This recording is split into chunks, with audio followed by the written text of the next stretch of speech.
অনেক আন্দোলন সংগ্রাম করেছি। যারা আন্দোলন সংগ্রামে ছিল না, যারা গত 17 বছর চেহারা দেখা যায় না, আপনারাও দেখেছেন 2008-এ ইলেকশন করে অনেকে পালিয়ে গেছে, হঠাৎ করে এসে তারা মনোনয়ন দেয়, নেতা সাজে, কত রকমের কত কিছু দেখছি। তো আমরা যারা আন্দোলন করেছি তারা কোথায় থাকে বলে?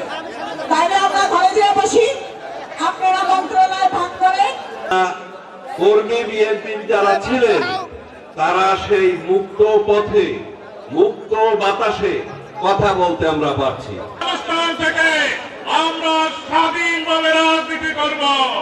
যার যার যেখানে মূল্যায়ন করা দরকার প্রত্যেককে সেভাবে মূল্যায়ন করা হবে। দেশনায়ক তারেক রহমান সেই বর্ধিত সভায় প্রধান অতিথি ছিলেন।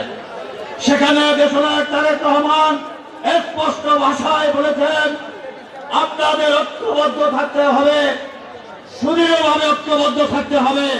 ঐক্যবদ্ধের কোনো বাহিরে থাকা যাবে না, ঐক্যের কোনো বিকল্প নেই। নেতৃবৃন্দ এবং আজকের আমার সামনে উপস্থিত বিএনপির সকল নেতৃবৃন্দকে জানাই কাশ্মীর যুগ্ম চালু সদর উপদেষ্টা স্বেচ্ছাসেবক দল মোহাম্মদ নাঈম খান, সদস্য সচিব।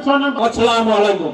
এই পর্যায়ে বক্তব্য নিয়ে আসছেন জাতীয়তাবাদী দল ধন্যবাদ জানাই কংগ্রেস সহ আজকের একটি সুন্দর আয়োজন করার জন্য জাতীয়বাদী মহিলা দল জেলা পরিষদ সেখানে বিপ্লবী যুগ্ম সম্পাদক নিগার সুলতান রিবা রহমান।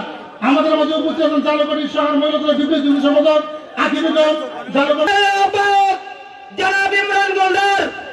আজকে আমাদের সম্মানিত সভাপতি আমাদের মাঝে উপস্থিত আছেন জনাব ডক্টর জাকারিয়া লিঙ্কন আমাদের মাঝে উপস্থিত আছেন।